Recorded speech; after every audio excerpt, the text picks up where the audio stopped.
la ville, chacun a son tour. Chacun a son tour. Dans la ville, chacun a son tour.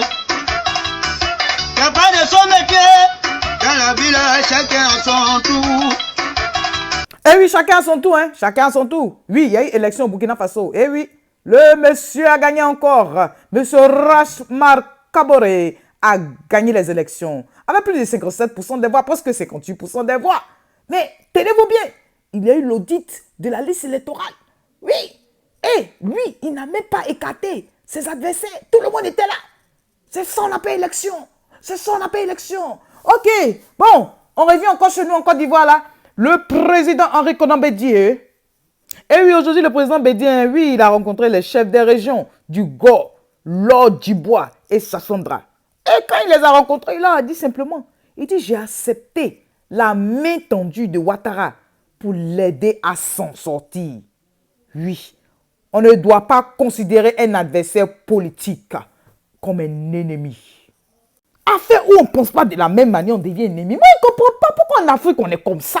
C'est-à-dire, même quand tu discutes avec quelqu'un, même là, si tu dis quelque chose que la personne n'aime pas, la personne dit, il ne te parle plus. C'est-à-dire, moi, je ne comprends pas les enfantillages comme ça, là. Si nous tous, on devait penser de la même manière, là, le monde allait être à l'envers, oh. Ça veut dire que tout le monde pense de la même manière, et puis on est là, on avance dessus comme des moutons. Ah! Non, quand même. On ne peut pas avoir les mêmes idées. Non, non, non. Chacun apporte son idée. Tout le monde met ses idées ensemble. Et c'est comme ça qu'on arrive à être solide, on arrive à avancer. C'est comme ça. C'est-à-dire, je suis un adversaire, mais je ne suis pas ton ennemi. Il faut essayer de tricher même mes idées là, même peut-être tu peux utiliser ça même pour avancer. Moi, je ne sais pas. On dit c'est souvent même les gens que tu considères comme ennemis là, mais c'est eux-mêmes qui peuvent te faire du bien. Et oui, c'est ça. Donc, c'est un peu ce que le président Bédié a dit. Bon, là, maintenant, je vous emmène toujours du côté d'Abidjan. Hein, mais là, c'est monsieur, comment on appelle là, monsieur l'avocat, voilà, du président du FPI AFI, du premier ministre Afi N'Guessan.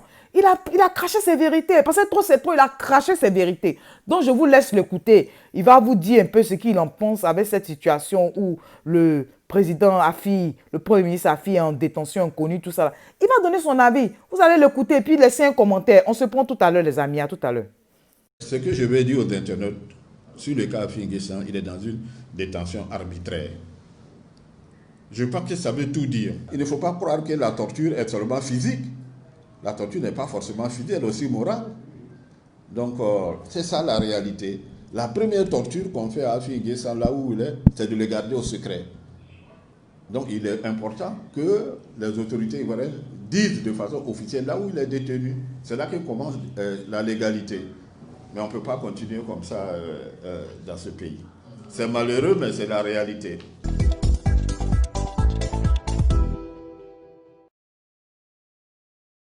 Moi, je suis avocat. Pour l'instant, mon client est en détention arbitraire.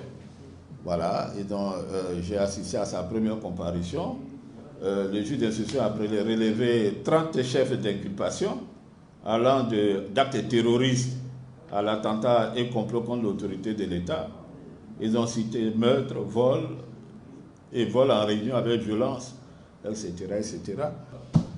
Afi a été inculpé pour des chefs d'inculpation que je viens de dire. On attend la suite et puis au besoin, on va se retrouver devant le tribunal pour démontrer que notre client est innocent, voilà, par rapport aux charges. Et notre client et tous les autres leaders de l'opposition, voilà, sont innocents. Mais nous avons le code de procédure pénale, le code pénal, qui sont nos instruments de travail. Nous allons exploiter tous les instruments que nous donne la législation en la matière et nous allons les défendre. Nous allons les défendre, espérant que le droit sera dit au tribunal. Voilà, espérant. Même si, par moment, nous avons des doutes. On attend qu'ils soient entendus, qu'on l'amène en correctionnel devant le juge. Puisqu'ils nous ont dit que c'était du flagrant délit. Alors, parce qu'ils n'ont pas voulu respecter les immunités parlementaires dont jouissent notre client et bien d'autres clients comme M. Mori Kakou Dikaouye. Ils ont évoqué le flagrant délit, donc on les attend devant le juge correctionnel, voilà, pour qu'on puisse les défendre. On attend la suite, mais la suite se trouve dans le camp du palais. Voilà, nous pensons que puisqu'ils disent qu'il y a flagrant délit, bon, on espère qu'ils vont les envoyer devant le juge correctionnel pour qu'on puisse discuter, pour qu'il y ait le débat contradictoire. Voilà, et puis les juges trancheront. Eh oui, les juges trancheront. On espère. On espère. Donc les amis, je vous laisse. Que Dieu vous bénisse. Oh les cœurs! C'est que si ça va aller. Ça va aller. Restez patients.